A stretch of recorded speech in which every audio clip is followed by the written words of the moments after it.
The Nobility of the Truths by Bhikkhu Bodhi. Reading from AccesstoInsight.org. Friday, March 18th, 2022. The most common and widely known formulation of the Buddha's teaching is that which the Buddha himself announced in the first sermon at Benares, the formula of the Four Noble Truths. The Buddha declares that these truths convey in a nutshell all the essential information that we need to set out on the path to liberation. He says that just as the elephant's footprint, by reason of its great size, contains the footprints of all other animals, so the Four Noble Truths, by reason of their comprehensiveness, contain within themselves all wholesome and beneficial teachings.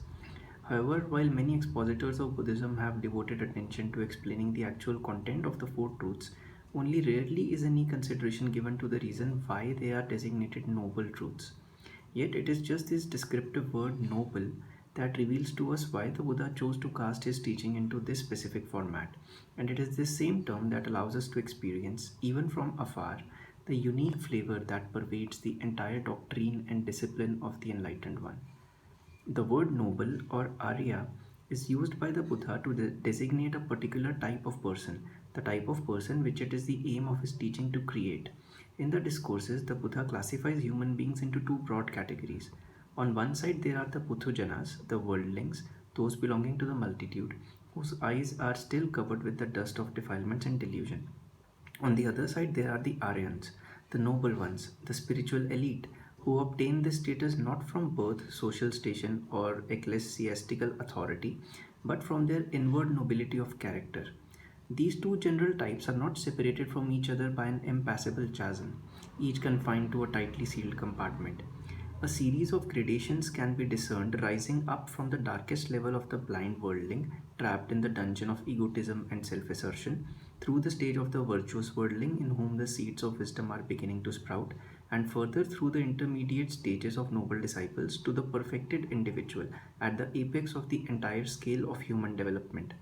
This is the Arahant, the liberated one, who has absorbed the purifying vision of truth so deeply that all his defilements have been extinguished, and with them all liability to suffering. While the path from bondage to deliverance, from worldliness to spiritual nobility, is a graded path involving gradual practice and gradual progress, it is not a uniform continuum. Progress occurs in discrete steps, and at a certain point, the point separating the status of a worldling from that of a noble one, a break is reached which must be crossed, not by simply taking another step forward, but by making a leap, by jumping across from the near side to the further shore. This decisive event in the inner development of the practitioner, this radical leap that propels the disciple from the domain and lineage of the worldling to the domain and lineage of the noble ones, occurs precisely through the penetration of the Four Noble Truths. This discloses to us the critical reason why the four truths revealed by the Buddha are called noble truths.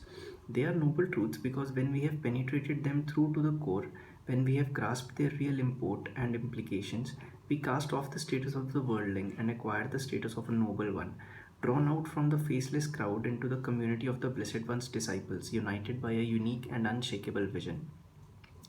Prior to the penetration of the truths, however well endowed we may be with spiritual virtues, we are not yet on secure ground. We are not immune from regression, not yet assured of deliverance, not invincible in our striving on the path. The virtues of a worldling are tenuous virtues. They may wax or they may wane, they may flourish or decline, and in correspondence with their degree of strength, we may rise or fall in our movement through the cycle of becoming. When our virtues are replete, we may rise upward and dwell in bliss among the gods. When our virtues decline or our merit is exhausted, we may sink again to miserable depths. But with the penetration of the truths, we leap across the gulf that separates us from the ranks of the noble ones. The eye of Dhamma has been opened, the vision of truth stands revealed, and though the decisive victory has not yet been won, the path to the final goal lies at our feet, and the supreme security from bondage hovers on the horizon. One who has comprehended the truths has changed lineage, crossed over from the domain of the worldlings to the domain of the noble ones. Such a disciple is incapable of regression to the ranks of the worldling, incapable of losing the vision of truth that has flashed before his inner eye. Progress toward the final goal, the complete eradication of ignorance and craving, may be slow or rapid. It may occur easily or result from an uphill battle.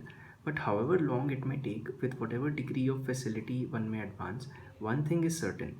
Such a disciple who has seen with immaculate clarity the Four Noble Truths can never slide backward, can never lose the status of a noble one, and is bound to reach the final fruit of arahantship in a maximum of 7 lives. The reason why the penetration of the Four Noble Truths can confer this immutable nobility of spirit is implied by the four tasks the Noble Truths impose on us. By taking these tasks as our challenge in life, our challenge as followers of the Enlightened One, from whatever station of development we find ourselves beginning at, we can gradually advance toward the infallible penetration of the Noble Ones. The first noble truth, the truth of suffering, is to be fully understood. The task it assigns us is that of full understanding. A hallmark of the noble ones is that they do not flow along thoughtlessly with the stream of life, but endeavor to comprehend existence from within as honestly and thoroughly as possible. For us too, it is necessary to reflect upon the nature of our life. We must attempt to fathom the deep significance of an existence bounded on one side by birth and on the other by death, and subject in between to all the types of suffering detailed by the Buddha in his discourses. The second noble truth of the origin or cause of suffering implies the task of abandonment. A noble one is such because he has initiated the process of eliminating the defilements at the root of suffering. And we too, if we aspire to reach the plane of the noble ones, must be prepared to withstand the seductive lure of the defilements.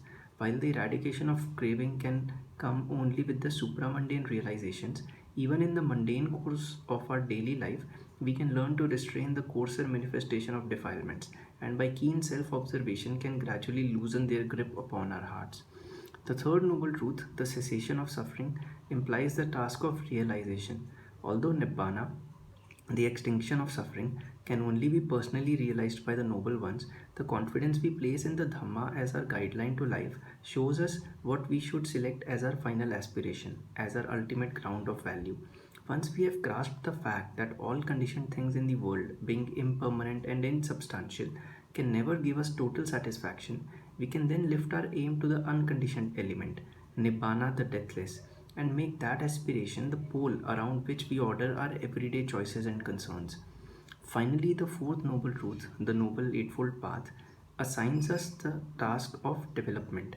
The noble ones have reached their status by developing the Eightfold Path, and while only the noble ones are assured of never deviating from the path, the Buddha's teaching gives us the meticulous instructions that we need to tread the path culminating in the plane of the noble ones.